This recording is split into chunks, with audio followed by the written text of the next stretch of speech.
সময় পাই না ওইভাবে, এর জন্য দেখাও হয় না সাকিব খানের মুভি। দরদ না, দেখা হয়নি এখনো। আমার নাম হচ্ছে উর্মিলা বিশ্বাস। আমি ডেঞ্জার জোনে কাজ করেছি। এটা একটা ভৌতিক মুভি। এটাতে হচ্ছে আমি হিরোইন, সেকেন্ড ক্যারেক্টার আর কি আমার। তো এটা হচ্ছে আপনার চারজন ফ্রেন্ড মিলে, ভার্সিটির চারজন ফ্রেন্ড আমরা জঙ্গলে ঘুরতে যাই। ওখানে যে আমাদের অনেক রকম প্রবলেম, অনেক কিছু ফেস করতে হয়।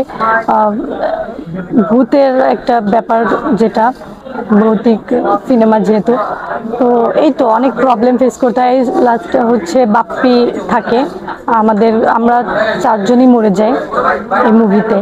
প্রধান ক্যারেক্টারে কে কে আছে? প্রধান হচ্ছে বাপ্পি, জলি।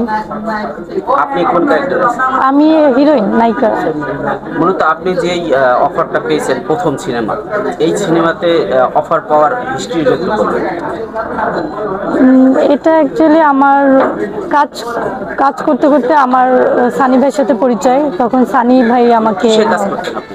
আমি র্যাম্প, ফটোশুট এগুলোতেই কাজ করতাম। তারপর তখন সানি ভাই আমাকে নক করে যে এরকম একটা মুভি আছে, তো আমাকে গল্পটা শোনালো। গল্পটা আমার শুনে ভালো লেগেছে, তখনই আর কি কাজ করা। না, এর আগে নাটক করেছি। র্যাম্প ফার্স্ট যখন আমি কাজ করি মিডিয়াতে, তখন আমি র্যাম্প থেকে শুরু করেছি।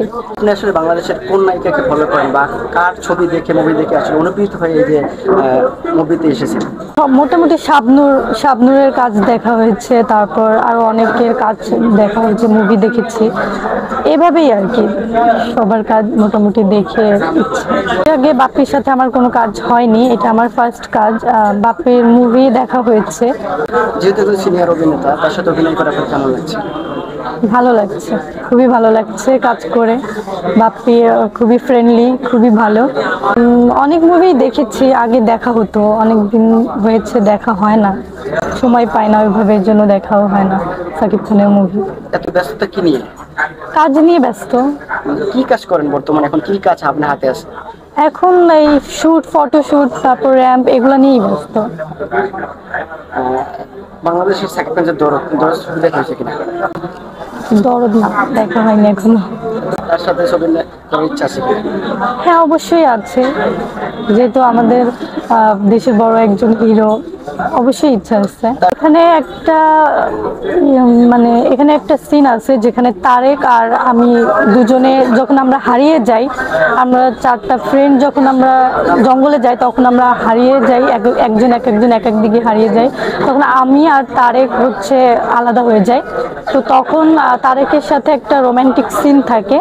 ওই টাইমে হুট করে ভূতটা যখন সামনে চলে আসে, ওইটা দেখে আমি খুবই ভয় পেয়েছিলাম। আমার কাছে মনে হয়নি যে এটা অ্যাক্টিং, আমার কাছে মনে হচ্ছে যে এটা রিয়েল। তখন আমি রিয়েলি ভয় পেয়ে যাই। হ্যাঁ, ভয় পেয়ে গেছে। ভালোই, যেহেতু আমাদের দেশে এটা ফার্স্ট ভৌতিক মুভি আমার মনে হয় না আছে, এটা তো ফার্স্ট মুভি। তো আমার মনে হয় দর্শকের ভালো লাগবে। তো ভবিষ্যতে আরো ছবি করার ইচ্ছা আছে কিনা, বা কেউ সুযোগ দিলে আপনি করবেন কিনা? হ্যাঁ, অবশ্যই আছে। আর আমার সাকিবের সাথে মুভি করার ইচ্ছা আছে। সাকিবের সাথে যদি ভালো কোনো মুভি, ভালো কোনো গল্প হয়, তাহলে অবশ্যই করব। সব মডেলরাই শুধু শাকিব খানকে বেছে নেওয়ার কারণটা কি বলবেন?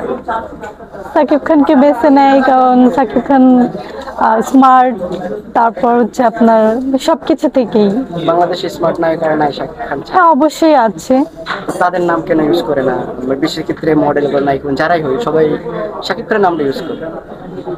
সাকিব ভালো অ্যাক্টিং, ভালো অ্যাক্টর, সবকিছু মিলিয়ে তো হিরো হতে পেরেছে। সে অবশ্যই এরকম কিছু আছে বিধায়ী তো হিরো হতে পেরেছে। আপনার কাছে মনে হয় কি শাকিব খানের সাথে মুভি করলে আসলে ভাইরাল হওয়া যায়, এই জন্য কি সবাই নামটা ইউজ করে? হতে পারে।